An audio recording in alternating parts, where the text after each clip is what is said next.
तो सबसे इम्पोर्टेंट पता है क्या है? पहले ना अपने को सिलेबस देखना होता है कि ओके। सिलेबस कितना है, क्या कौन से चैप्टर से कितने क्वेश्चंस आएंगे। ठीक है। ये हाँ सर। चैप्टर 1 to चैप्टर 15, ये पूरा हाँ। सिलेबस है। एक चैप्टर 15 ऐड है। ठीक है, फंडामेंटल एनालिसिस ऑफ कमोडिटीज को ऐड किया गया है इस बार। और हम्म। जो चैप्टर 4 अपन पढ़ेंगे, इसमें भी कमोडिटीज के बारे में थोड़ा बहुत ऐड किया गया है। ठीक है, ज्यादा डिफिकल्ट नहीं है। टेक्निकल एनालिसिस को सबसे ज्यादा वेटेज अगर आप देख रहे होगे तो। हाँ सर। ठीक है। तो मेन क्या है कि अपने को पता होना चाहिए कि अपने को बेसिक कितना है, नॉलेज है। बेसिक इन द सेंस कि अपने को चैप्टर 1 to 3 ये पूरा बेसिक है। अगर आप इन 3 चैप्टर्स को स्किप करते हैं, अगर आप छोड़ देते हो, ठीक है, तो बाकी के चैप्टर्स में आपको ज्यादा कुछ समझ में नहीं आएगा। अगर हम्म। आपका बेसिक सही है, ठीक है, अगर हाँ। आपका बेसिक सही है, तो भी मैं ये रिक्वेस्ट करता हूँ सभी से कि प्लीज एक बार चैप्टर 1 to 3 को अच्छे से पढ़ लीजिए, क्योंकि ठीक। कहीं ना कहीं वो कनेक्ट होते हैं। आने वाले चैप्टर्स में वो आपको हेल्प करते हैं, आपका कॉन्फिडेंस एक बूस्ट होता है। ठीक है, लेकिन अपने पास अभी क्या है कि 29 को एग्जाम है, तो हाँ। चैप्टर 4, 5, 6, 7, 8, 9, 10, 11, 12, 13 तक पढ़ना है। ठीक है। 13 तो इजी है, लेकिन अपन अपने को मेन पता है फोकस क्या रखना है कि जो इजी चैप्टर्स हैं, ठीक है, हम्म। जैसे 4, 5, 6, 7, ये इजी चैप्टर है। इनमें हम्म। से अगर क्वेश्चन आते तो अपने से मिस्टेक नहीं होनी चाहिए। 4, 5, 6, 7, ठीक है, ये इजी इन द सेंस कि इसमें थ्योरेटिकल क्वेश्चन है। फिर 9 इजी है। हम्म। 10 एक दो बार अगर आप रिवीजन करते हैं तो टेंथ हम्म। में आपको कोई प्रॉब्लम नहीं जाएगी। 12 नंबर्स आप कम से कम 2 से 3 बार इस चैप्टर को अगर आप रीड कर लो, ठीक है। मैं नहीं मानता कि 100% चीजें पूरी आपको समझ में आएगी, लेकिन अगर उसमें से 70% भी आपको समझ में आ गया वो चैप्टर, क्योंकि वैल्यूएशन प्रिंसिपल थोड़ा सा डिफिकल्ट जाता है अगर अपन ने जस्ट स्टार्ट किया। ठीक है। हम्म। बाकी ये तो fundamental analysis of commodities, fundamental of risk and return, इससे भी थोड़े बहुत आते हैं न्यूमेरिकल, हम्म। हो जाता है इजीली। ठीक है। और नेक्स्ट चीज है कि अपने को एक्यूरेसी में ध्यान देना है। अपने को 100 में 100 क्वेश्चन बनाना है, ये अपना टारगेट नहीं होना चाहिए। अपना ये होना चाहिए कि अपन कितना ज्यादा एक्यूरेट है और कितना अपन क्वेश्चन को समझ के आंसर दे रहे हैं। अपन क्या ले माइंड में क्या टारगेट रहता है कि अपने को 100 में 100 क्वेश्चंस बनाने हैं। हाँ तो सर। ठीक है, तो वैसे में नहीं निकल पाता एग्जाम, क्योंकि अपने माइंड में ये चलता है कि ये क्वेश्चन छोड़ो आगे बढ़ो, ये क्वेश्चन छोड़ो आगे बढ़ो, क्योंकि हम्म। या तो इसको कैसे भी टिक करो आगे बढ़ो, क्योंकि 100 में 100 बनाने। हम्म। अगर आप स्मार्टली अगर क्वेश्चंस बनाओगे तो आपको शुरू के 1 आवर में केवल 30 से 40 क्वेश्चन ही बना पाओगे। अगर आप रियल प्रिपरेशन करके गए हो तो 30 से 40 क्वेश्चन ही बना पाओगे, हम्म। उससे ज्यादा सॉल्व नहीं होते हम्म। अगर आपने पूरे डिटेल स्टडी किया। लेकिन वो 30 से 40 क्वेश्चन में ये है कि 95% क्वेश्चन आपके राइट होते हैं। ठीक है। अगर हम्म। आप पूरे क्वेश्चंस को डिटेल में रीड करते हुए जो बन रहा है केवल उसको अटेंड करने के बाद, 30 से 40 in the sense serial wise नहीं है। आप हाँ। क्वेश्चन पढ़े, आपको आपको समझ में आया, आपने हम्म। थोड़ा और मेहनत किया, वो क्वेश्चन का आंसर दिया आपने, हाँ सर। और आप श्योर हो हम्म। कि उसका आंसर सही है, ठीक है। तो स्टार्टिंग के 1 आवर्स में आप कितना अटेंड कर पाओगे? 30 से 40 इस तरीके से टेस्ट मैच की तरह कि जो बन रहा है उसी पे बनाना है, बाकी छोड़ दो। हम्म। तो हम्म। 40 आपके ऐसे हो गए। ठीक है। हम्म। आपको ये आप श्योर हो कि उसमें से आपके अगर मैक्सिमम 40 बनाए हो तो 35 सही है, 5 रॉन्ग है। ठीक है, हम्म। ये इन द सेंस कि एक अपन को 100% अपने आप को अपन परफेक्ट नहीं मानते कि 90% ठीक है। 35 टू यानी कि 35 प्लस हमारे राइट है। ठीक है, 35 प्लस हमारे राइट है, तो अपने को नेक्स्ट 1 आवर में क्या कोशिश करना है कि 25 टू सेम 30 है, यानी कि 40 अपन अटेंड कर चुके हैं। 60 क्वेश्चंस में, ठीक है, हाँ। 35 अपने को राइट बनाने, 35 to 45 नेक्स्ट 1 आवर में। ठीक है। ये ऐसा अगर प्रैक्टिस करते हैं अपन, तभी ये सॉल्व हो पाएगा। अपन क्या करते हैं कि केस स्टडी बहुत सारी केस स्टडीज पढ़ के जाते हैं, लेकिन केस स्टडी कोई काम नहीं आता बहुत बार। ठीक है। आप क्या है कि टेक्नोलॉजी का भी यूज होने लगा एग्जाम में, तो थोड़ा बहुत डिफिकल्टी और ज्यादा फेस करना हो पड़ेगा अपने को आने वाले टाइम में। चाहे कोई भी एग्जाम हो, यानी कि कोई भी आप एग्जाम ले लो, टेक्नोलॉजी का अब इन्वॉल्वमेंट हो चुका है। तो मॉक टेस्ट जो होता है वो केवल आपको प्रैक्टिस के काम आता है, वो उसका कोई श्योर शॉट नहीं है कि वहां से क्वेश्चन आएंगे ही आएंगे। केवल प्रैक्टिस, माइंड में ये सेट कर लीजिए कि इसको मैं बना रहा हूँ, ठीक है, मेरी प्रैक्टिस है कि मैं 100 में 60-70 मेरे राइट हो रहे हैं। लेकिन केवल वो प्रैक्टिस के ही काम आता है, उसके अलावा उसका कोई उस वो उससे ये एक्सपेक्ट मत करो कि भाई यही क्वेश्चंस एग्जाम में आएंगे। पॉसिबल नहीं है अब। ठीक है, कुछ ना कुछ घुमा फिरा के देना उन्होंने शुरू किया।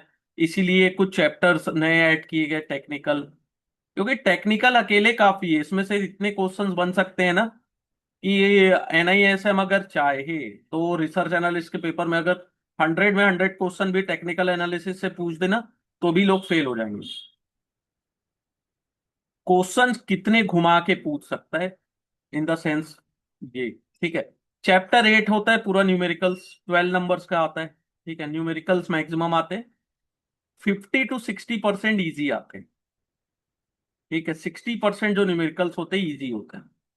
अपन अपना टाइम कहाँ पे वेस्ट करते हैं, जो थोड़े डिफिकल्ट है या जिसको अपन ने प्रैक्टिस किया है लेकिन उसको सॉल्व करने में 15 to 20 मिनट्स लग रहे हैं, या 10 to 15 मिनट्स एक क्वेश्चन को सॉल्व करने में लग रहा है, तो उस पे अपन ज्यादा टाइम अपना वेस्ट कर जाते हैं। तो 10 to 15 मिनट्स में अगर एक क्वेश्चन सॉल्व हो रहा है, अपने को पता है ये बन जाएगा। लेकिन अगर आप 15 मिनट में एक क्वेश्चन सॉल्व करोगे तो पॉसिबल ही नहीं है कि आप एग्जाम निकाल पाओ।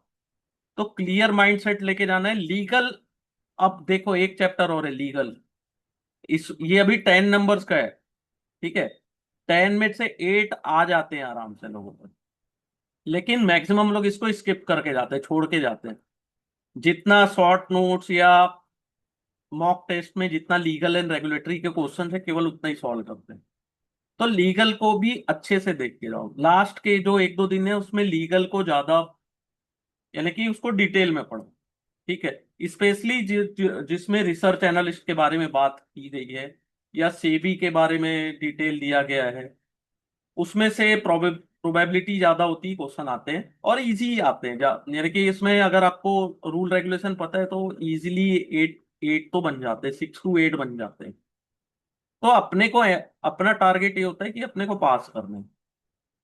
ठीक है, और इसके अलावा आगे भी अगर एग्जाम देने हैं तो इसको एक बार में पास करके आगे बढ़ना है, बस ये माइंड में टारगेट होना चाहिए। और जो मैंने बताया केवल उसको फॉलो करो, आराम से एग्जाम निकल जाता है। ठीक है, कोई बहुत से स्टूडेंट हैं जो फर्स्ट अटेम्प्ट में निकाल लेते हैं, बहुत से स्टूडेंट हैं जो सेकंड थर्ड अटेम्प्ट में भी नहीं निकाल पाते, क्योंकि टाइम नहीं है। तो अपन ने शॉर्टकट को चूज किया रहता है, तो प्रॉब्लम होती है। कोई भी एग्जाम शॉर्टकट में अब नहीं निकलता लाइफ में। अगर अच्छे एग्जाम है, स्टैंडर्ड का एग्जाम है, तो एक बार में नहीं निकलेगा। ठीक है, शॉर्टकट से तो बिल्कुल नहीं निकलेगा। मैं हमेशा कहता हूँ चैप्टर 3 को तो आपको रिवीजन करना चाहिए, फेस वैल्यू क्या है, ठीक है, बॉन्ड्स क्या है, EV क्या है, ये आपको चैप्टर 3 अगर आपने अच्छे से स्टडी किया तो चैप्टर 8 में आपको दिक्कत नहीं जाएगी। फिर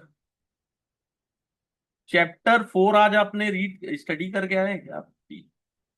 नहीं सर, चैप्टर 4 स्टडी नहीं किया है। एक्चुअली जब आप मुझे बता रहे थे ना कि इसका क्या वेटेज है, तो हाँ। मुझे वही लगा कि मतलब आप सही बोल रहे थे सर, जितने भी वेटेज चैप्टर्स है ना, हम्म। अगर आपके हिसाब से अगर हम 29 से पहले कंप्लीट कर लें, है ना, हाँ। तो कुछ हो सकता है सर। हाँ, आराम से। आपको आपको मैं बोला ना, एक्यूरेसी में ध्यान दो बस। तो आप सर आप थोड़ा सा प्लान बना दीजिए सर, सबसे ज़्यादा जो वेटेज चैप्टर्स हैं, है ना, आपकी जो इजी भी है वेटेज भी है, वो हम क्या 29 से पहले कंप्लीट कर सकते हैं क्या सर? नहीं, वेटेज का इन द सेंस, वेटेज का मतलब नहीं, जो इजी चैप्टर है उसमें उसमें हमको गलती नहीं करना है। हाँ जी, हाँ जी। ठीक है, टेक्निकल को अपन पढ़ सकते हैं।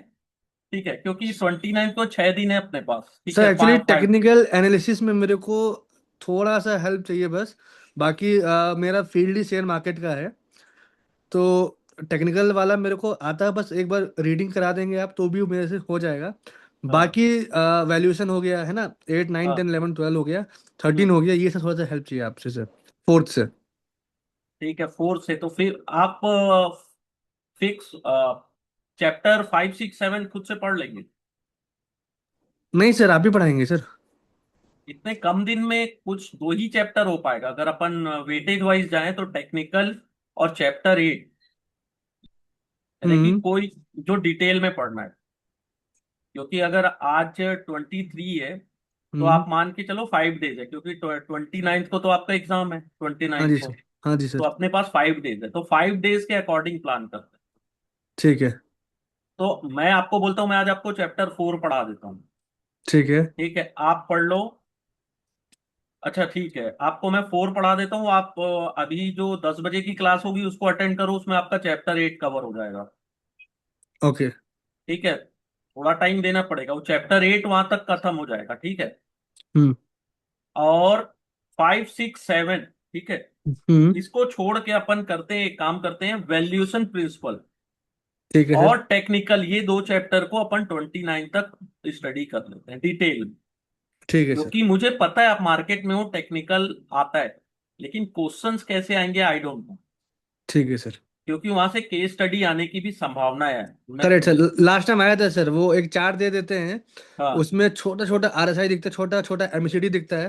हाँ ठीक है, और बोलते हैं कि इस अप्रैल से लेकर इस समय तक कौन सा में बियरिश डाइवर्जेंस बना।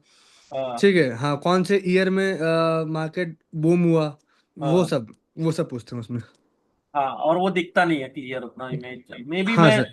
मैं एक्चुअली इसलिए भी नहीं दे पा रहा हूँ क्योंकि मेरा अभी थ्री थ्री इयर्स कंप्लीट नहीं हुआ है। ठीक है, वो 3 इयर्स डिग्री जो उसका सर्टिफिकेट है, हम्म। 3 साल तक वैलिड रहता है, 3 साल के बाद ही आप एग्जाम दे पाओगे। तो मुझे अच्छा। अभी का एक्सपीरियंस नहीं है। ठीक है, मेरा हाँ तो, सर। है ना। तो मैं आपको चैप्टर वैल्यूएशन प्रिंसिपल और टेक्निकल इसको अच्छे से पढ़ा देता हूँ। चैप्टर 8 आप जो नाइट की क्लास है ना, 10 to 11, उसमें केवल आप फोकस करिए। ठीक है। और हाँ। जो थ्योरेटिकल वाले उसको केवल रीड करो, आप रीड करते जाओ, जितने इंपॉर्टेंट पॉइंट लगते हैं आप उसको नोट करते जाओ। किसमें? लिखते जाओ। चैप्टर 4 5 6 7 में जितने भी आपको इंपॉर्टेंट पॉइंट लगते हैं सबको लिखते जाओ, नोट्स बना बना के। 5 डेज है, निकाल लोगे आराम से। आराम से निकलेगा, 29th तक आराम से निकलेगा। ठीक है। ठीक है सर। तो आपको मैं क्या बोल रहा हूँ, फोर फोर आज अपन कर लेते हैं। 5 6 7 का नोट्स बना लो।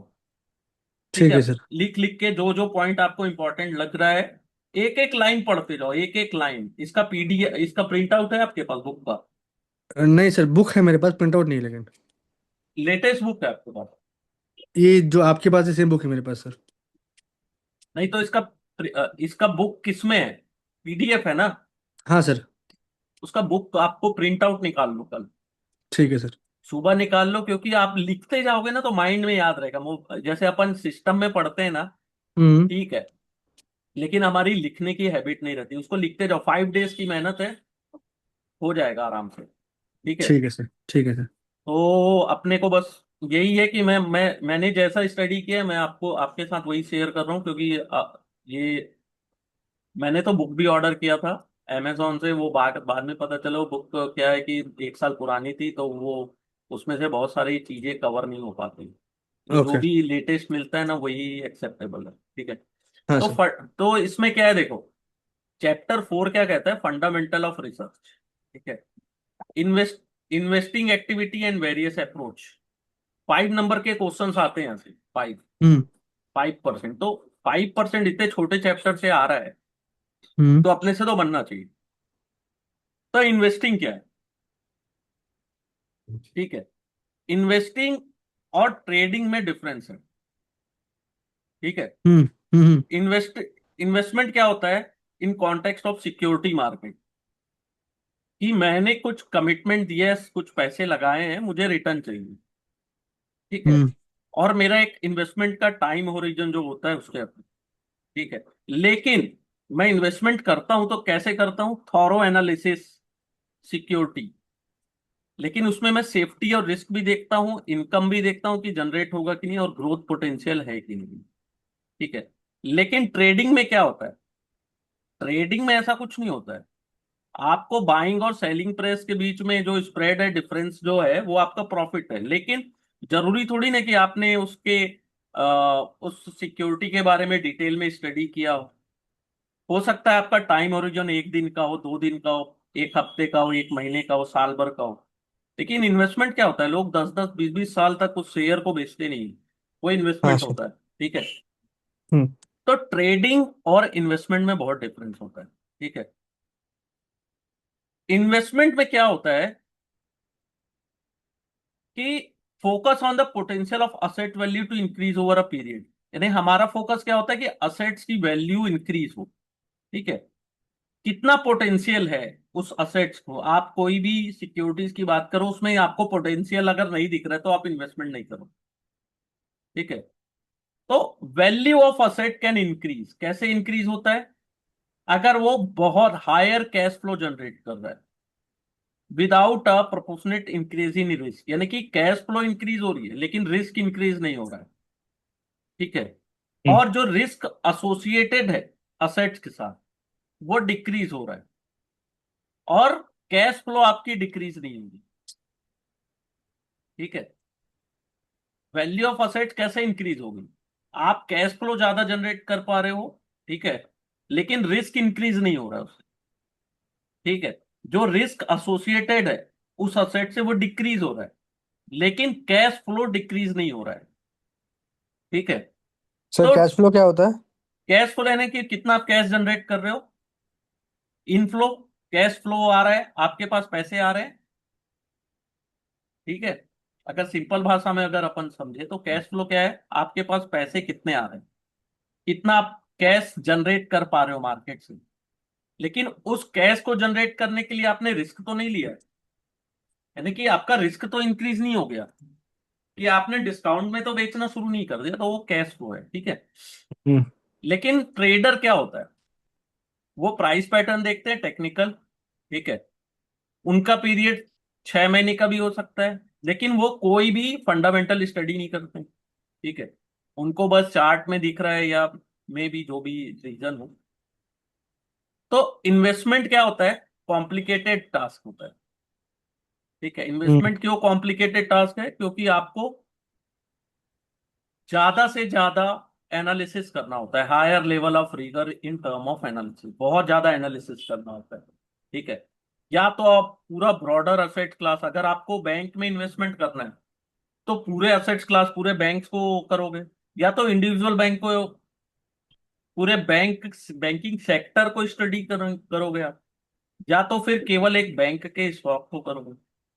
ठीक है। तो बहुत सारे एनालिसिस होते हैं, ऐसा नहीं है सिंगल। देखो यहां से कई बार क्वेश्चन बनते हैं, एक्टिव इन्वेस्टिंग क्या होता है? Active investing, sir active investing हाँ, नहीं पता सर। Active investing. ठीक है। एक्टिव इन्वेस्टमेंट में क्या होता है, आप स्पेसिफिक सिक्योरिटीज को परचेस और सेल करते हो। ठीक है। आप कांस्टेंट इवेल्युएशन करते हो एवरी सिक्योरिटी, आपके जो इन्वेस्टमेंट पोर्टफोलियो में। लेकिन एक्टिव इन्वेस्टिंग में क्या होता है कि इन्वेस्टर उनको सेल करते हैं, ऐसी सिक्योरिटीज या स्टॉक्स को सेल करते हैं जिनका प्राइस इंट्रिंसिक वैल्यू से ऊपर है, above their intrinsic value, point याद रखिएगा। हम्म। ठीक है। और बाय कैसी स्टॉक्स को करते हैं, जिसका प्राइस उसके इंट्रिंसिक वैल्यू से कम है। ये आता है क्वेश्चन, अगर आपको याद आ रहा होगा तो यहाँ से क्वेश्चंस आते हैं एक्टिव इन्वेस्टमेंट। हाँ और सर। ये इंट्रिंसिक वैल्यू से रिलेटेड आते हैं, थोड़े कंफ्यूजिंग रहते हैं। सेल किसको करते हैं, जिसका जब बाय करते हैं। प्राइस, नहीं, सेल किसको करते हैं, जिसका प्राइस इंट्रिंसिक वैल्यू से अबोव है। और हाँ। बाय किसको करते हैं, जिसका प्राइस इंट्रिंसिक वैल्यू से इससे बिलो। बिलो हाँ। लेकिन इसके लिए भी आपको स्ट्रेटजी और ज्यादा एफर्ट डालना पड़ता है। ठीक है। और ग्रेटर नंबर ऑफ ट्रांजेक्शन होता है। ठीक है। डायरेक्ट इन्वेस्टमेंट कर रहे हो आप, एक्टिव इन्वेस्टिंग में डायरेक्ट आप शेयर्स खरीद रहे हो, तो नंबर ऑफ ट्रांजेक्शन जो होते हैं वो ज्यादा होते हम्म। हैं। ठीक है। Compare to passive statements.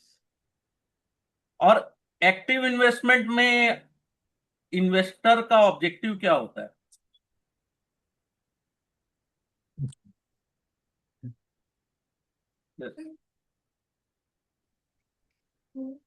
Rate of return that is above the return generated by the product asset class, मतलब। मतलब कि आप एज अ एक्टिव इन्वेस्टर्स, आप ब्रॉडर एसेट क्लास से ज्यादा रिटर्न जनरेट जनरेट करने की इच्छा रखते हो। आपका ऑब्जेक्टिव क्या है कि मैं ब्रॉडर एसेट क्लास से ज्यादा रिटर्न जनरेट करूंगा। ये आपका ऑब्जेक्टिव रहता है। तो ब्रॉडर एसेट्स क्लास में क्या हो सकता है? ट्रेडिंग। नहीं, ट्रेडिंग नहीं। अगर प्रोडक्ट। अगर आप निफ्टी को, सेंसेक्स को, bank Nifty, I Nifty IT, ये क्या होते हैं? Broader assets class. हाँ गोल्ड, जी सर। Real estate. हाँ हाँ। ठीक है। तो साल भर में उनका रिटर्न कितना है? और ये सात से उससे दस ज्यादा। परसेंट हाँ। हाँ ना, तो आप उससे ज्यादा रिटर्न करने के लिए ऑब्जेक्टिव आ रहता है कि उससे मैं ज्यादा रिटर्न। ओके। ओके, तो ये होती है एक्टिव इन्वेस्टमेंट। पैसिव क्या होती है? आप पैसिव इन्वेस्टिंग में क्या करते हो? इन्वेस्ट करते हैं ब्रॉडर सेट ऑफ सिक्योरिटीज जो हम्म फेयरली रिप्रेजेंट कर रहा है असेट्स क्लास, जो इन्वेस्टर नीड टू इन्वेस्ट, जो इन्वेस्टमेंट करना चाहते हैं। हम्म। पैसिव इन्वेस्टिंग क्या होता है? Indexing strategies. मींस जो इस इंडेक्स में जो स्टॉक्स हैं उसी को आप बाय करते हो। ठीक है। इसमें हम्म ऑब्जेक्टिव क्या होता है कि ब्रॉडर असेट्स क्लास के इक्वल, हम्म ठीक है,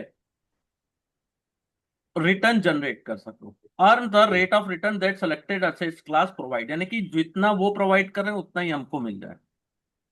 हम्म ठीक है। तो passive investors does not decide upon individual securities. वो इंडिविजुअल सिक्योरिटी को बाय और सेल नहीं करते, उनका एनालिसिस लिमिटेड होता है ब्रॉडर असेट्स क्लास में। ठीक है। इंडेक्स को ज्यादा वो प्रिफर करते हैं एनालिसिस के लिए। ठीक है। हम्म। तो रोल ऑफ रिसर्च, ये आपको समझ में आ गया? यहाँ से आते हैं क्वेश्चन, बहुत थोड़े कंफ्यूजिंग रहते हैं लेकिन आपको समझ के जाना है। मतलब फाइनल। सर, एक्टिव इन्वेस्टिंग उसको बोलते हैं जहाँ इसका ऑब्जेक्टिव ये होता है, जो ब्रॉडर एसेट क्लास है जैसे कि गोल्ड सिल्वर या फिर इंडेक्स हो गया, उनसे हम्म। ज़्यादा रिटर्न लेने की चाह, हम्म। वो लोग एक्टिव इन्वेस्टमेंट्स में आते हैं। पैसिव वो होता है मतलब कि जिसमें इंडेक्स में काम करते हैं, राइट।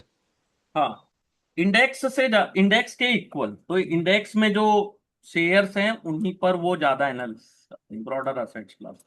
ठीक है। हाँ। तो एक्टिव में आप कौन से शेयर्स खरीदते हैं? अगर आपको सिक्योरिटी बाय करनी है तो कौन से शेयर बाय करोगे? एक्टिव में हाँ। जो जो ज़्यादा रिटर्न देता है सर, मतलब नहीं कि। नहीं नहीं, हाँ। अभी आपने जो, मैं इसलिए बोला जो बुकिश लैंग्वेज है उसके उसके अकॉर्डिंग बताओ कि जिसका प्राइस। Okay okay. जिसका प्राइस बिलो है इंट्रिंसिक वैल्यू से। हाँ, उसको आप क्या करोगे?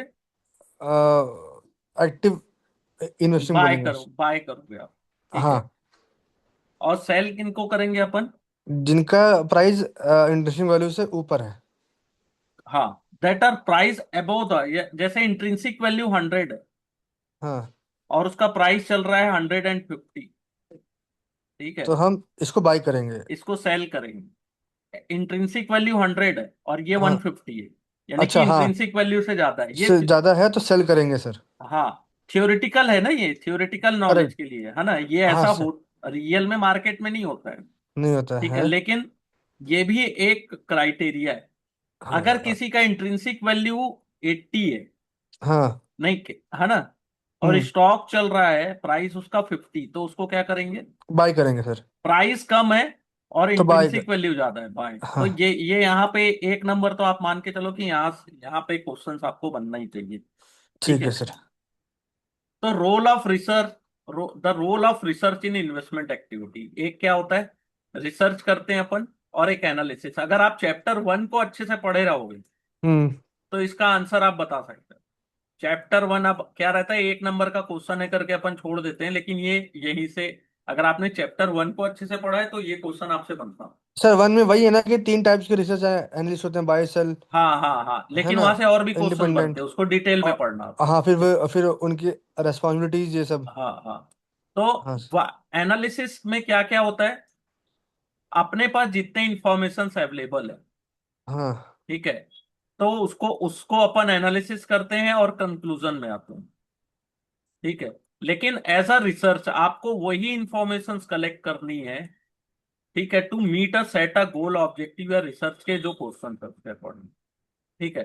तो पहला जो सबसे बड़ा जो इंफॉर्मेशन मिलता है वो अपने को मिलता है कंपनी के एनुअल रिपोर्ट से, ठीक है, जिसमें डिटेल में इंफॉर्मेशन मिल जाती है अपने को, ठीक है, कि हम्म कंपनी का बिजनेस कैसा चल रहा है और प्रॉफिटेबिलिटी कैसी है। तो उसको अपन डिटेल स्क्रूटनी कर सकते हैं एनुअल रिपोर्ट से। हम्म। लेकिन annual information of annual report केवल एडिक्वेट नहीं होता है, क्योंकि एनुअल रिपोर्ट आपको पता है साल में एक बार पब्लिश होता है, करेक्ट सर। ठीक है। जैसे साल बीतते जाएगा, 2025 में अगर रिपोर्ट किसी ने दी है तो 2026 में वो काम की नहीं है, ठीक है, हाँ क्योंकि हाँ। टाइम चला गया।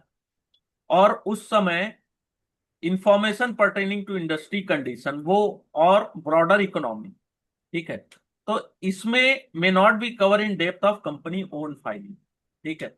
इंडस्ट्री की कंडीशन क्या है और ब्रॉडर इकोनॉमी कैसा कर रही है, वो तो कोई कंपनी अपनी फाइलिंग में नहीं बताते। तो हम्म आपको सिग्निफिकेंट टाइम स्पेंड करना है इकोनॉमी, इंडस्ट्री और कंपनी को एनालिसिस करने में, ठीक है।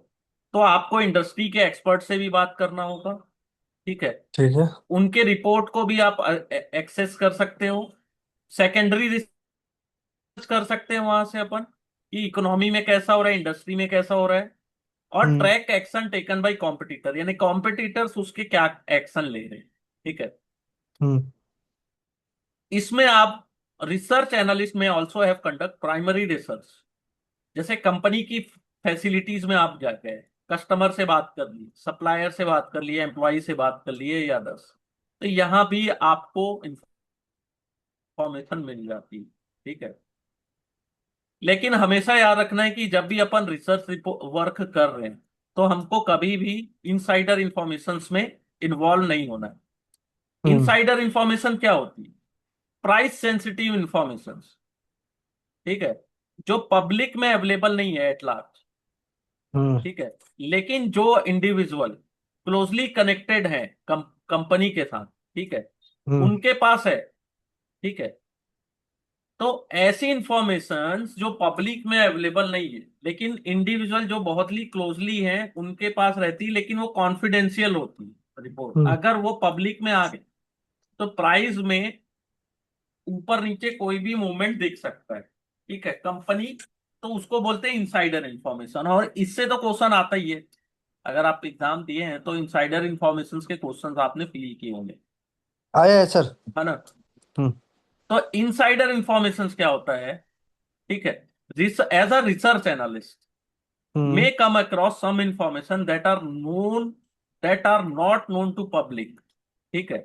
हम्म तो ऐसी इंफॉर्मेशन जो पब्लिक में अवेलेबल नहीं है लेकिन उसको अपन इनसाइडर इंफॉर्मेशन बोलते हैं। नॉन पब्लिक इंफॉर्मेशन अगर वो पब्लिश होती है तो अफेक्ट करता है इन्वेस्टर के डिसीजन को कि वो बाय करे या सेल करे सिक्योरिटीज, ठीक है।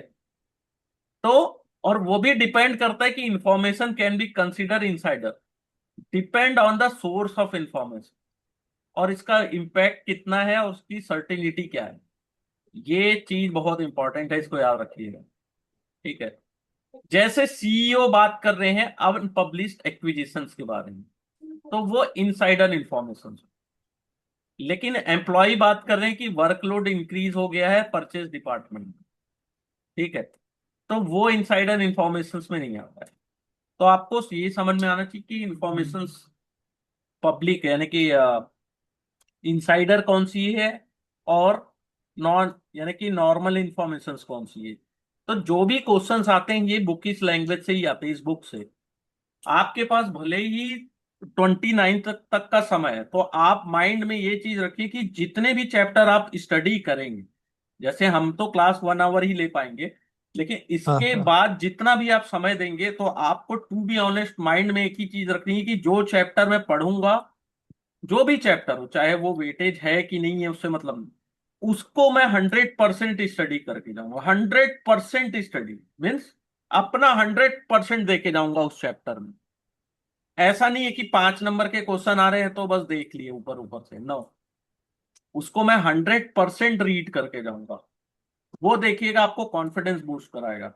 जो नहीं आता तो नहीं आता, लेकिन जो आता है वहां तो अपन ताबड़तोड़ नंबर ला सकते हैं ना, स्कोर बढ़िया कर सकते हैं। हाँ सर। ठीक है। तो एज अ एनालिस्ट अपन इंफॉर्मेशन कलेक्ट करते हैं डिफरेंट सोर्स से। ठीक है। इंडिविजुअली वो इंफॉर्मेशंस उतने क्रिटिकल नहीं होते। ठीक है। लेकिन सभी इंफॉर्मेशंस को एक साथ कलेक्ट किया जाए, पब्लिक और नॉन पब्लिक को, तो एक क्रिटिकल इंसाइट मिलता है, जिसको अपन मोज़ेक एनालिसिस बोलते हैं। ठीक है। Mosaic analysis acceptable. आप समझे कि मेरे पास बहुत सारी इंफॉर्मेशन है जो पब्लिक भी है, नॉन पब्लिक। उन सबको कलेक्ट करके मैं अपना जो डिसीजन या एनालिसिस करता हूं उसको मोज़ेक बोलते हैं। ठीक है। तो आपको हमेशा केयरफुल होना है कि सर्टेन इंसाइट जो आपको बता सके कि मोज़ेक एनालिसिस क्या होता है। ठीक है। और हमेशा याद रखना है, non public price sensitive information क्या होती है, इनसाइडर्स। ठीक है। ठीक है सर। फिर ये टेक्निकल एनालिसिस, फिर यहाँ पे डिटेल में लिखा हुआ है। ठीक है। हम्म। टेक्निकल एनालिस्ट क्या बोलते हैं, उनको क्या दिखता है?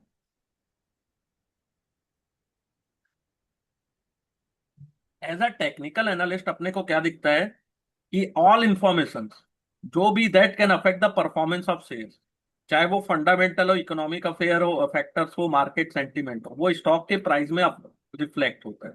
ठीक है। जब अपन चार्ट देखते हैं ना, तो चार्ट में जो भी चीजें दिख रही है वो ये सब इंफॉर्मेशन को रिफ्लेक्ट करती है। ठीक है। तो एज अ टेक्निकल एनालिस्ट अपना क्या होता है कि direction of price through the study of pattern. ठीक है। प्राइस एंड वॉल्यूम, दो चीजें अपन देखते हैं, प्राइस एंड वॉल्यूम।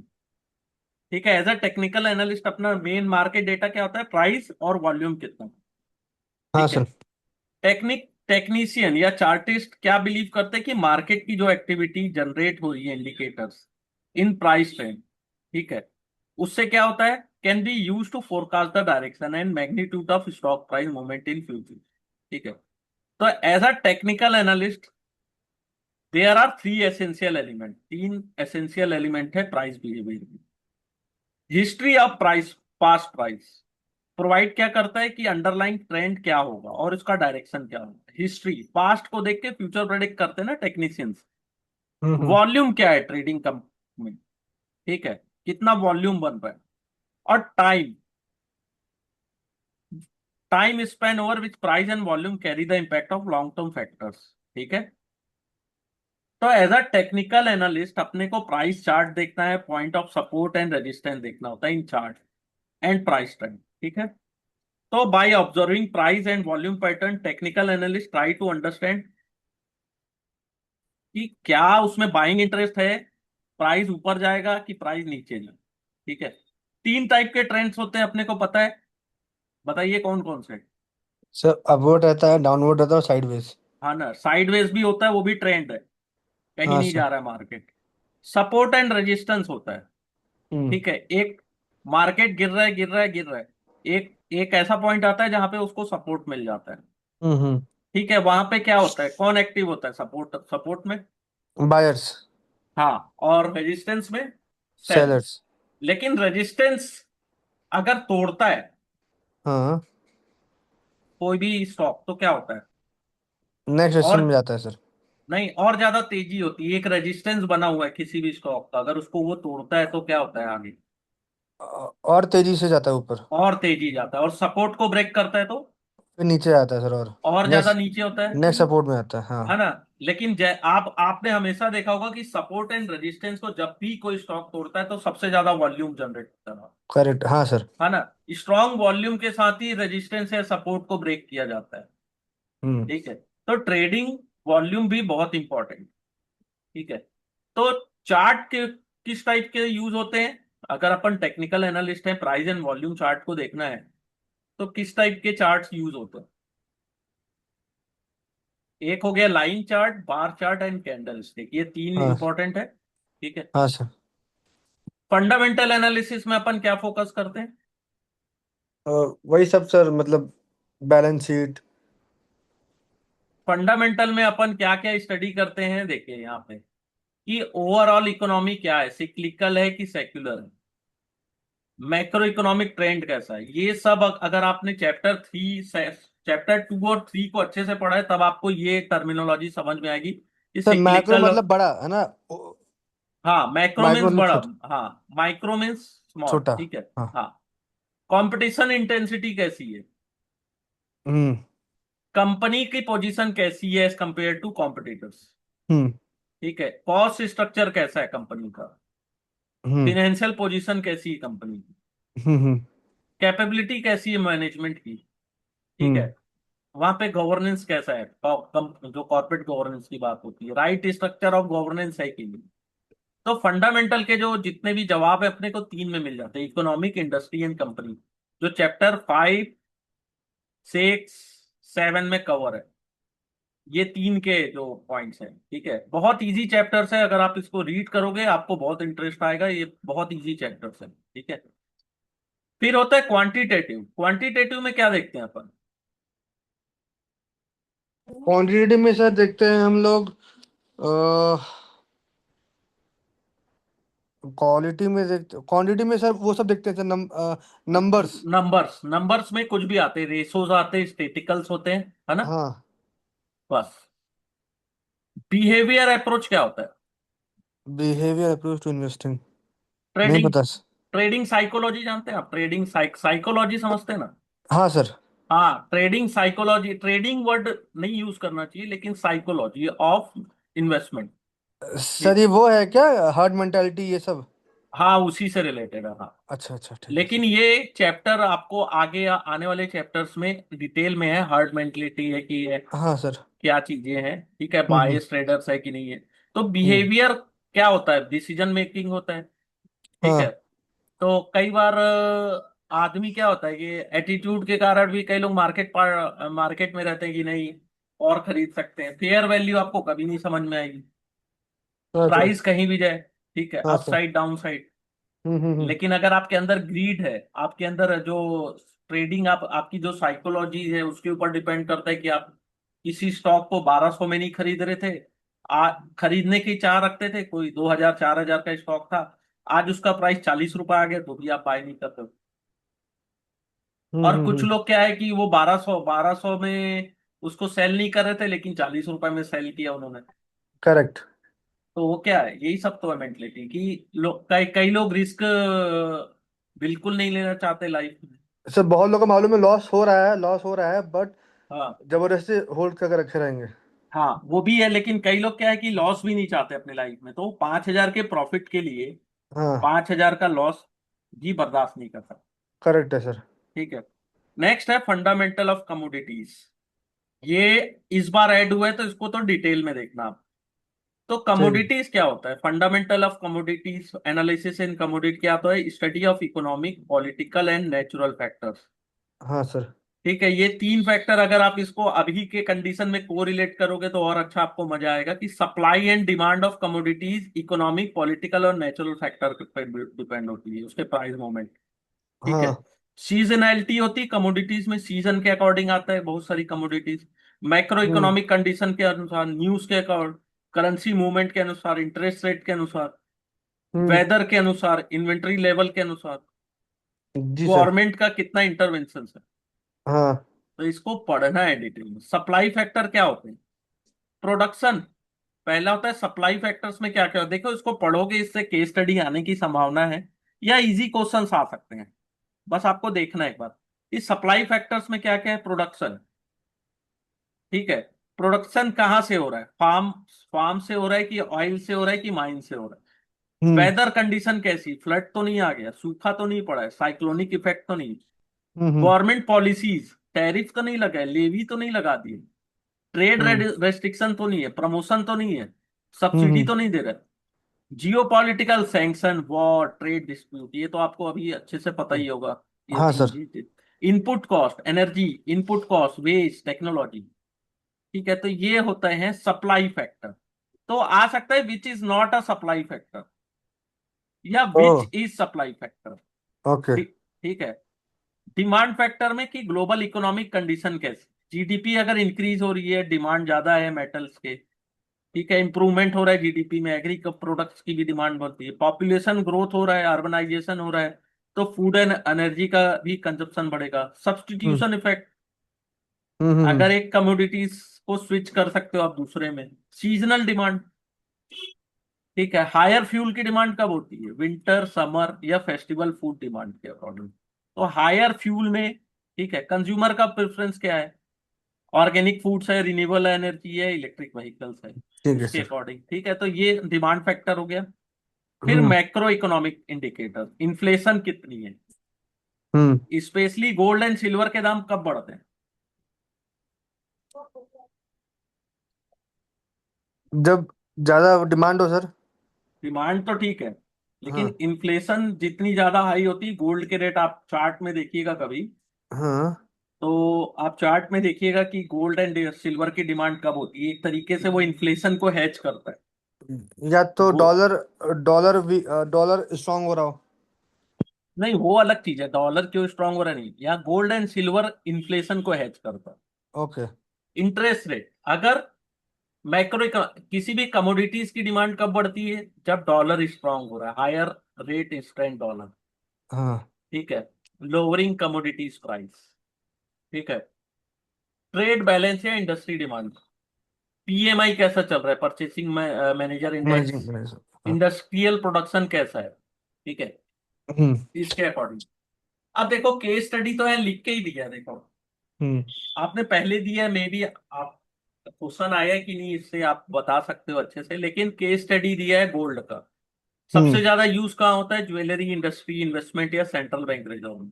करेक्ट है सर। लार्जेस्ट ट्रेडेड कमोडिटीज है। ठीक है, हम्म इसका ये इन्फ्लेशन को हेज करता है, और हम्म सेफ हेवन बोलते हैं, हम्म क्योंकि आप इसको कितने भी साल स्टोर करके रख सकते हो। ठीक हम्म है, इकोनॉमी में जब भी टर्बुलेंस आता है, तो इक्विटी, बॉन्ड या करेंसी तो अंडर परफॉर्म करते हैं, लेकिन गोल्ड को सबसे ज्यादा बेनिफिट मिलता है। ठीक है, करेक्ट। गोल्ड का रिलेशन होता है स्टॉक, बॉन्ड या करेंसी के साथ इनवर्स रिलेशन। ठीक है, डिमांड बाई फैक्टर, ज्वेलरी में 47, इन्वेस्टमेंट में 24, सेंट्रल बैंक 23, टेक्नोलॉजी 6। तो ये परसेंटेज वाइज है कि कहाँ पे डिमांड ज्यादा होती है। मेजर प्रोड्यूसर कौन है, चाइना, ऑस्ट्रेलिया, रसिया, यूएसए या कनाडा। कंज्यूमर कौन है सबसे ज्यादा, चाइना के पास है, of India, India. USA, Germany, Saudi Arab. Hmm. अब ये आपको कंफ्यूज कर सकता है। देखो monetary policies, hmm monetary policies अगर expansionary monetary policy, rate of reduce हो रहा है इंटरेस्ट रेट, तो वो पॉजिटिव है। इंटरेस्ट रेट हाई हो रहा है तो वो निगेटिव है। ठीक है, डॉलर वीक हो रहा है तो पॉजिटिव है, करेक्ट। डॉलर स्ट्रांग हो रहा है तो तो निगेटिव है। नेगेटिव है। ठीक है, इन्फ्लेशन गोल्ड के हाई लिए है तो, ऐसा ऐसा ये गोल्ड के लिए कंपैरिजन हो रहा है ना। हाँ गोल्ड का ही बात कर रहे हैं अपन। ठीक है सर। इन्फ्लेशन हाई है तो पॉजिटिव है, लो लो है तो इन्फ्लेशन तो निगेटिव है। नेगेटिव है। ठीक है। सप्लाई, लोअर सप्लाई यानी positive, higher positive supply means है। निगेटिव। इसको अच्छे से देखना, यहाँ से क्वेश्चन आएगा। ठीक है ईटीएफ सर। बाय कर रहा है तो पॉजिटिव है, सेंट्रल बैंक बाय कर रहा है तो पॉजिटिव है। सेल का नेगेटिव है। ठीक है ठीक है, सर। हाँ। फिर सेकंड है पॉलिटिकल अनस्टेबल है तो पॉजिटिव है, पॉलिटिकली अगर कंट्री अनस्टेबल हो गई तो गोल्ड का रेट वहां उस कंट्री में बढ़ सकता है। स्टॉक मार्केट अगर बियरिश है, सर जैसे कि अभी ग्लोबल में पॉलिटिकल अनस्टेबल चल रहा है, फिर तो कहाँ गोल्ड चल रहा है, पॉजिटिव। कौन से पॉलिटिक कंट्री में पॉलिटिकल अनस्टेबिलिटी दिख रहा है आपको। अच्छा वैसे। हाँ, ओह समझ गया सर। ठीक है, ठीक, कोई बात नहीं। हम्म स्टेबिलिटी देखनी है अपनी को, ठीक है। हम्म। पॉलिटिकल स्टेबिलिटी अगर कहीं नहीं है तो वो पॉजिटिव है हाँ गोल्ड के लिए। हाँ मार्केट हाँ। बियरिश है तो गोल्ड के लिए पॉजिटिव है, लेकिन ये थ्योरेटिकल है ना, ऐसा नहीं है कि गए कल पढ़ लिए सर ये पढ़े थे, ऐसा हुआ नहीं, तो मार्केट करेक्ट। में पढ़ने से कुछ नहीं होता है। ठीक करेक्ट है, है सर। फिर क्रूड ऑयल, हम्म। यूजेस क्या होता है, पॉलीमर्स बनाने के काम आता है, fuels, lubricant oil, lubricant. Naphtha और बिटुमेन ब्यूटीमैन। जो भी है। ठीक हाँ है, हाँ सर। तो quality of crude based on density and sulphur content. ठीक है ठीक है। WTI sir. जो होता है, वेस्ट टेक्सास इंटरमीडिएट, इसका फुल हाँ। Form high quality crude oil है। ठीक है। ठीक है सर। इसका जो API होता है 390 और सल्फर होता है 0.25। 0.24। ब्रेंट ठीक है crude sir. Crude oil benchmark किसके लिए है? यूरोप और यूरोप एंड अफ्रीका के अफ्रीका के लिए। लिए नॉर्थ इंडियन ठीक है। किंगडम। ठीक है सर। API 380 है, सल्फर 0.4। हम्म। ट्रेडिंग क्या है? ICE। ठीक है, ICE में ट्रेड होता है। अब ICE और यूनाइटेड स्टेट और ओपेक कंट्री है, वो कंट्रोल करते हैं ग्लोबल ऑयल मार्केट सप्लाई को। हाँ सर। ठीक है। 48% of all known and identified reserve. Hmm middle east में 48% ऑफ ऑल नोन, यानी कि जिसको जान रहे हो, जो नहीं जान रहे वो हो सकता है इलीगल भी हो। ठीक है। हम्म। ओपेक के पास 40% है वर्ल्ड वर्ल्ड क्रूड ऑयल का। ठीक है। हम्म 75% ऑफ प्रूवन ऑयल रिजर्व है उनके पास। हम्म एक्सपोर्ट कितना करते हैं? 55% ऑफ ऑयल। हम्म। मेजर प्रोड्यूसर कौन है? US, Russia, Saudi Arab. वो कंज्यूमर यूएसए में, भी करता है क्या सर? हाँ, अब यहाँ लिखा है तो करता है। वैसे तो रसिया का नाम है, लेकिन हाँ प्रोड्यूसर सर। में रसिया का नाम आता है। हाँ सर। चेंज भी हो सकता है, ईरान का भी है, लेकिन यहाँ पे है तो चलो ठीक है, जो बोल रहा है भाई सही है। हाँ हाँ हाँ। ठीक है। कंज्यूमर में कौन है? USA, चाइना और इंडिया। इंडिया है सर, हाँ। ठीक है, ये शुरू के चार तीन नाम तो याद रखना है। ठीक है सर। ठीक है। सबसे पीछे में सर देखो ये गलत कौन। नहीं लिखा सर, प्रोड्यूसर भी यूएसए है, कंज्यूमर भी यूएसए है। हाँ, सबसे GDP जिसकी जितनी अच्छी रहेगी उतना ही ज्यादा कंज्यूमर होंगे। करेक्ट। ठीक है। अगर आप अपने देश की GDP बहुत अच्छी है तो कंज्यूमर भी हाँ। सबसे ज्यादा उसी के होंगे। तो US की GDP के अकॉर्डिंग तो ठीक है, चाइना भी देख लो, इंडिया देख तैयार लो, है। फिर जर्मनी है, फिर जापान। ठीक है। फैक्टर, ये पढ़ना जरूरी है। ओपेक प्रोडक्शन पॉजिटिव है अगर प्रोडक्शन लिमिटेड है तो। प्रोडक्शन राइज हुआ तो क्रूड ऑयल का प्राइस डिक्रीज होगा। अगर ऑयल प्रोडक्शन फॉल हो रहा है तो पॉजिटिव है, ऑयल प्रोडक्शन इंक्रीज हो रहा है तो निगेटिव क्रूड ऑयल के लिए। फॉल इन रिग काउंट्स, ठीक है, oil rig counts, inventory fall हो रहा है तो पॉजिटिव है, राइज हो रहा है तो निगेटिव है। US हम्म। डॉलर वीक है तो पॉजिटिव है, पॉजिटिव स्ट्रांग है। है तो निगेटिव है। इकोनॉमिक हाँ। डेटा एक्सपेंशनरी है तो पॉजिटिव है। कॉन्ट्रैक्शनल मीन्स GDP सही नहीं है, इकोनॉमी सर को ये दबाना तो चाह। सेम गोल्ड के लिए भी है ना सर? ये यहाँ पे कंफ्यूज मत होना, हाँ सेम है लेकिन हर चीज सेम नहीं होगी ना। नहीं कुछ सर, ये चीजें, ये एक्सपेंशन इन द हाँ हाँ इकोनॉमी वो तो है। है ना सर? नहीं नहीं, ये देख लो भाई एक बार और। मैं, हाँ, एक्सपेंशन कहाँ था? ये फर्स्ट पॉजिटिव वाला है सर। वीक इकोनॉमिक कंडीशन में बॉस। अच्छा। एक्सपेंशन मॉनेटरी पॉलिसी है यहाँ पे। ठीक है, यहाँ पे ओके। कौन सी पॉलिसी की बात हो रही है? यहाँ पे कॉन्ट्रैक्ट। फिस्कल की बात हो रही है शायद। ठीक है, GDP इंडस्ट्रियल सेक्टर, मॉनेटरी की बात नहीं है वहां पे। मॉनेटरी और फिस्कल दो पॉलिसीज होती है। हाँ सर। ठीक है, कंफ्यूज मत होना, क्योंकि यहाँ सर से कुछ। एक्सपेंशन पॉलिसी उसी को बोलते हैं ना कि जहाँ पर नेशनल इनकम एक्सीड होता है। नहीं नहीं, जहां पे गवर्नमेंट अपना खर्चा बढ़ाती है, हाँ, खर्चा बढ़ाती है, हाँ। खर्चा, और जहां पे गवर्नमेंट सेव ज्यादा करती है वो कॉन्ट्रैक्शन होता है। कॉन्ट्रैक्ट तो फिर जब जहाँ खर्चा ज़्यादा बढ़ाती है वो बुल मार्केट के लिए होता है ना सर? नहीं, बुल मार्केट का बात नहीं है उसमें। आपका खर्चा ज्यादा बढ़ा रही है, नहीं कि इंफ्रास्ट्रक्चर में ज्यादा खर्चे कर रही है गवर्नमेंट। ठीक है। तो तो मतलब, फिस्कल डेफिसिट भी होता है उसमें। हाँ, तो खतरा है फिर मतलब इन्फ्लेशन का। नहीं, इन्फ्लेशन का ऐसा खतरा नहीं रहता है, वो इन्फ्लेशन को कंट्रोल करके चलती है ना। हाँ। आपको मैं एक चीज बोलूंगा, चैप्टर 2 को अच्छे से पढ़िएगा, फिर चैप्टर 4 को हेलो। पढ़िएगा, फिर आपको, हाँ हाँ। हेलो। यस सर, बोलिए।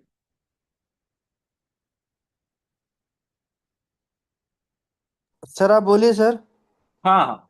तो ये चीज को आपको पढ़ना है, चैप्टर 2 को एक बार पढ़िएगा अच्छे से, इसके पूरे जवाब आपको मिल जाएंगे। पूरा दिया गया है चैप्टर 2 में। ठीक है।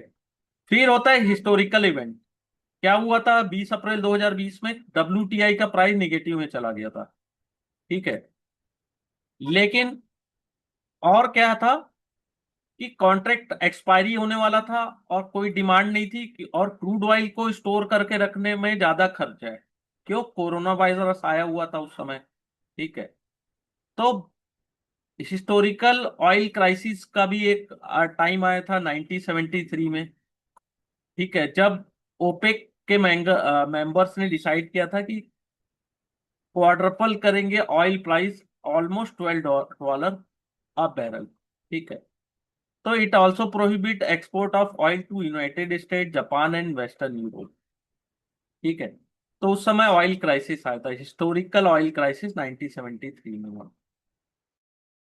सर फिर से बोलेंगे सर, प्लीज इम्पैक्ट सर, क्या एक बार फिर से बोलेंगे क्या प्लीज? ये लिखा हुआ है 1973 में आया था, जो क्या सर? Oil crisis.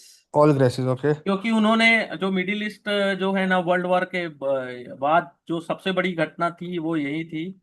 वहां पे ऑयल प्राइस को 4 गुना बढ़ाए थे इन लोग, हम्म। $12 पर बैरल किए थे, हम्म। और एक्सपोर्ट भी बंद कर दिए थे okay. United State, Japan, Western Europe, hmm. जो सबसे बड़े कंज्यूमर है, half of the world oil. ठीक है। हम्म। तो इम्पैक्ट क्या होता है कमोडिटीज मार्केट का, इक्विटी मार्केट में।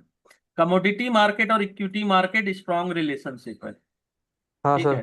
क्योंकि कुछ कंपनीज जो होती है स्टॉक एक्सचेंज में, वो कमोडिटीज की है, जो लिस्टेड होती है। ठीक ठीक है। है सर। प्राइस के एप्रिसिएशन और डेप्रिसिएशन अगर कमोडिटीज में हो रहा है, तो प्रॉफिट मार्जिन में भी उसका इम्पैक्ट पड़ेगा। जैसे अभी क्रूड ऑयल के प्राइस में एप्रिसिएशन डेप्रिसिएशन का जो खेल चल रहा हाँ। है, ऑयल प्रोड्यूसिंग जो कंपनीज है वो, उसमें ओएमसी बोलते हैं ना, ऑयल मार्केटिंग कंपनी, उसमें इम्पैक्ट पड़ रहा है। फिर जो प्रोड्यूस करती है, जो उन पर क्या इम्पैक्ट पड़ रहा है। तो प्राइस मूवमेंट होता है। कमोडिटी प्राइस ठीक है। इंक्रीज होता है कब? जब इनपुट कॉस्ट उसका इंक्रीज हो, यानी कि कमोडिटीज को निकालने में, उसको स्टोर करने में, उसको यहाँ तक लाने में अगर इनपुट कॉस्ट इंक्रीज हो रहा है, तो प्रॉफिट मार्जिन आपकी डिक्रीज होगी। ठीक है। ओके। फॉलिंग कमोडिटी प्राइस से क्या होता है? Improve profitability and boost stock valuation. ठीक है। ओके। तो rising crude oil price improve the profitability of oil producing company. Oil producing company का है ना, अगर क्रूड ऑयल के प्राइस बढ़ रहे हैं तो जो ऑयल निकाल रहा है उसको फायदा होगा। लेकिन हाँ। एयरलाइंस या लॉजिस्टिक कंपनीज को घाटा होगा। क्यों? क्योंकि एवरेज तो गाड़ी उतना ही दे रहा है ना। हाँ। अब आप पेट्रोल ले रहे थे 80 में, आप 100 में लोगे, आने वाले समय में 150 में लोगे, तो उससे तो एयरलाइंस और लॉजिस्टिक कंपनीज को नुकसान होगा। करेक्ट। ठीक है। कमोडिटीज क्या होती है? ग्लोबली ट्रेड होते हैं। ठीक है। क्रूड, गोल्ड और copper price often signal shift in global demand and supply. Supply, तो हम हाँ। हमेशा ये चीज याद रखना कि ये चार पांच जो कमोडिटीज है उसको ट्रैक करो। ठीक है ठीक सर। है। इक्विटी मार्केट सेंसिटिव होते हैं, हाँ। हमेशा रिएक्ट करते हैं थोड़ा सा कुछ हुआ इधर उधर। ठीक है। हाँ। तो फॉल इन कॉपर प्राइस, उसका क्या सिग्नल होता है? अगर कॉपर प्राइस डिक्रीज हो रहा है, तो इंडस्ट्रियल डिमांड उसकी कम हो चुकी ठीक है सर। है, इंफ्रास्ट्रक्चर। तो ऐसे डिटेल में इसको अगर आप स्टडी करोगे, एक एक हाँ। चैप्टर को आप, तो मैं ये मानता हूं कि आप